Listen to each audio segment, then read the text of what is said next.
Basta de una vez por todas con la maldita agenda trans hacia los niños. Dejen a los niños tranquilos. Hay cosas mucho más importantes que este país necesita. Vean este video. El Comité de Expertos de Sociedades Científicas que conformó el Ministerio de Salud sigue trabajando en la elaboración de los lineamientos técnicos para las terapias hormonales que reciben las personas menores de edad que desean iniciar su transición de género. Organizaciones de la sociedad civil siguen de cerca el trabajo, ya que a su juicio el Estado tiene una deuda con los niños, con adolescentes trans, al carecer de protocolos oficiales que regulen este procedimiento. Néstor Aburto, buenos días. Hola, Néstor. ¿Cómo están? Muy buenos días. Este es un tema que debate entre lo valórico y también la visión científica. Se lo vamos a explicar de inmediato. Definir los lineamientos técnicos en torno a la terapia hormonal y así establecer una hoja de ruta para los menores de edad que desean iniciar su transición de género. Esa es la principal tarea del comité de expertos que convocó el Ministerio de Salud y que ya registra avances con miras a establecer un protocolo nacional en el segundo semestre de este año en curso 2024. En la autoridad sanitaria admiten que en los últimos años un número creciente de niños, niñas y por cierto adolescentes han reconocido tener disforia de género, es decir, que consideran que su sexo biológico no coincide con su identidad de género. Sin embargo, lo que motivó con mayor medida la conformación de esta mesa técnica es un impacto mundial que generó el denominado informe CAS, esto en Reino Unido, y que Radio Bio Vigo, a través de un reportaje, lo puso sobre el tapete y ha generado un debate intenso en nuestro país. ¿Qué decía este informe? Alertó sobre los efectos secundarios de los denominados bloqueadores de pubertad en menores de 18 años y que abrió el debate sobre la falta de experiencia científica para esta aplicación. Incluso por esta misma razón, el Ministerio de Salud en nuestro país sugirió a la red asistencial pública y a la privada aplazar el inicio de nuevos tratamientos con bloqueadores de la pubertad y hormonas cruzadas para niños, niñas y también a los adolescentes trans o que están en este tránsito en su cambio de género. Para entender en qué consisten los bloqueadores de pubertad, se trata de un medicamento que suprime la liberación de estrógenos y testosterona, hormonas que comienzan a producirse en cantidad mucho mayores durante la pubertad, y de esta forma se detiene temporalmente el desarrollo de los cuerpos, es decir, el niño con su testosterona y la mujer obviamente con la liberación de estrógenos.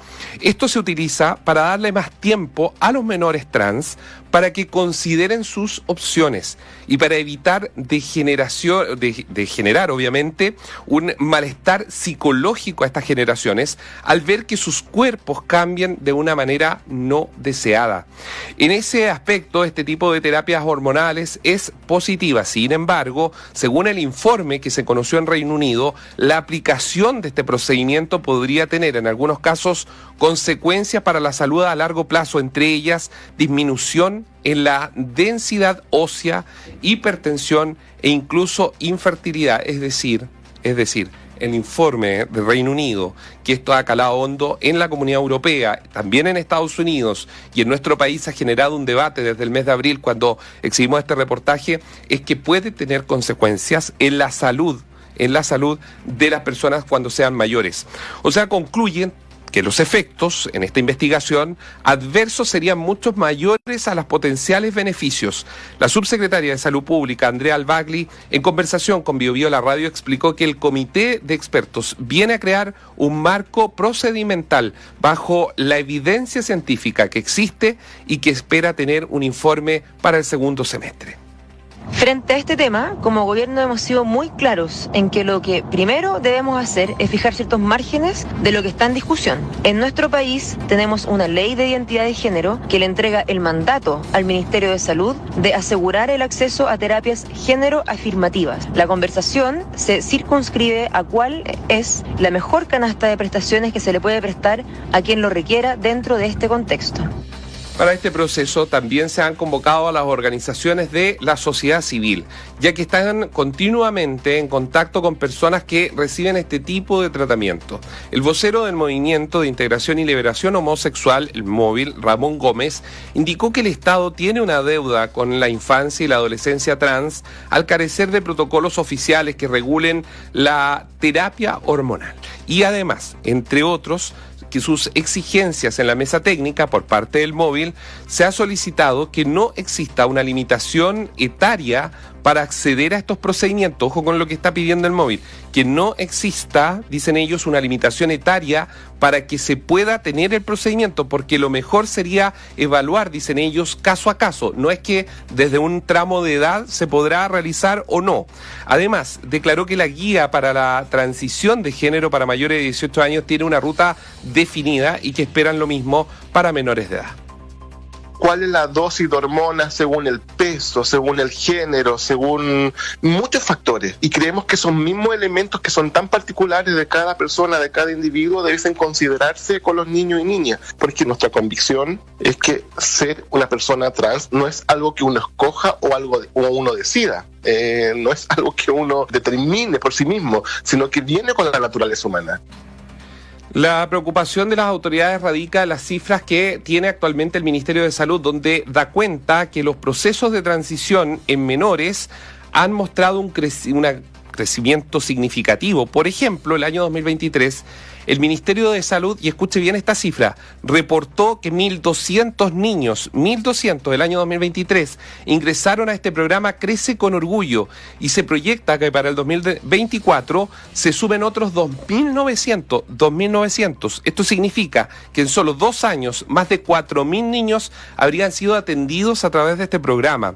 El exministro de Salud, Jaime Mañalich, reconoció que nuestro país ha tenido avances en el reconocimiento a la comunidad LGBTQ+,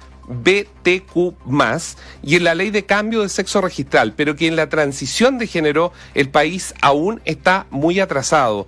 En este sentido, dijo que el Ministerio de Salud se está haciendo cargo de este problema de una manera muy responsable, trabajando para no dejar espacios a diagnósticos incorrectos sobre incongruencias de género, dijo Jaime Mañalich.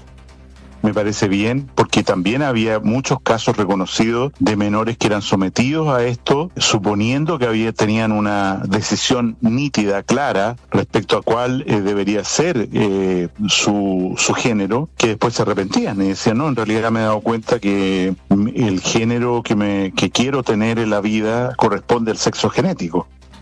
En el Congreso hay expectación respecto a las conclusiones que se puedan formular, esto en la comisión de expertos, ya que están conscientes de que de los derechos de los niños se podría haber vulnerado ante la falta de una normativa o guía para el proceso de transición de género. En este aspecto, el senador socialista e integrante de la Comisión de Salud, Juan Luis Castro, mencionó que hay una falencia en nuestro sistema de salud que es real y que es la falta de acompañamiento psicológico para los menores que requieran tratamientos para su cambio de género.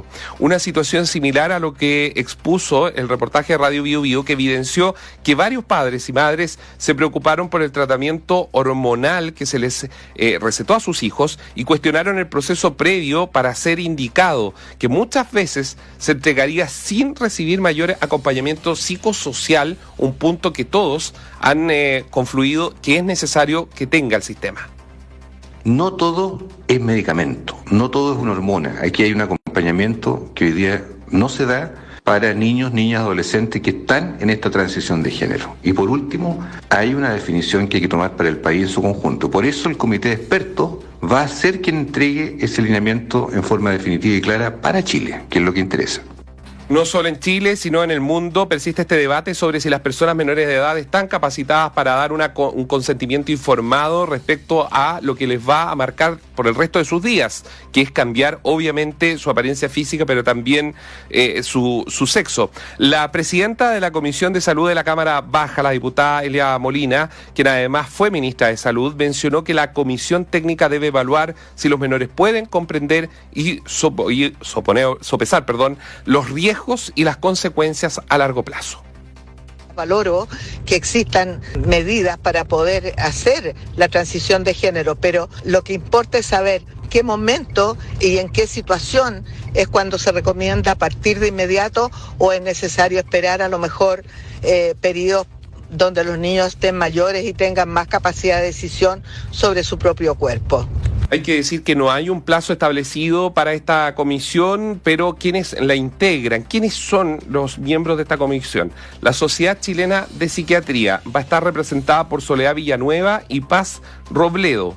También el Centro de Medicina Reproductiva y Desarrollo Integral del Adolescente. Ellos van a tener también 12 puestos, va a estar Adel Montero y Alejandra Jara.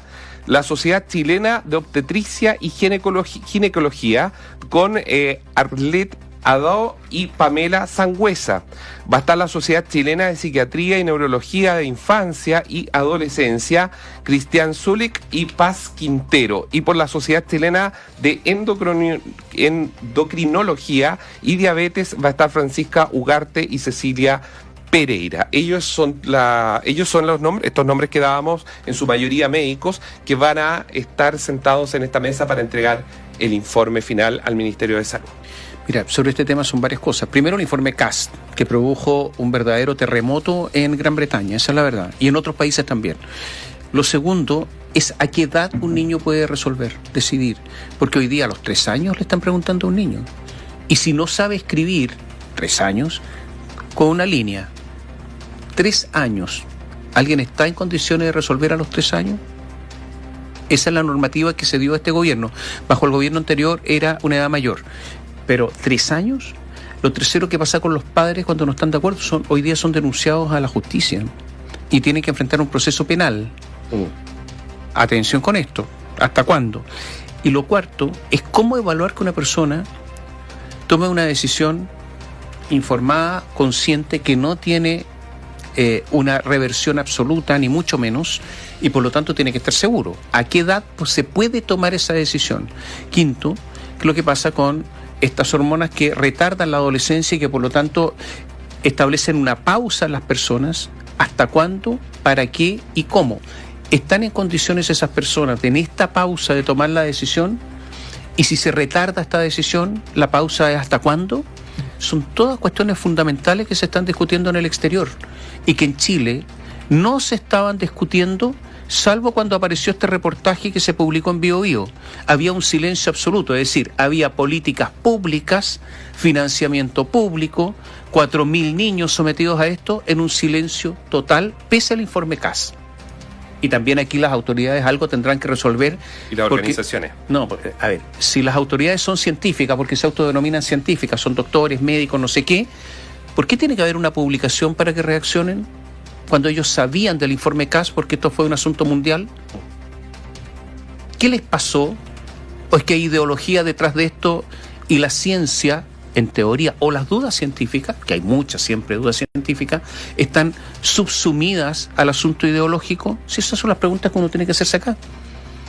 Porque no puede ser que una publicación, que una información provoque todo esto en científicos.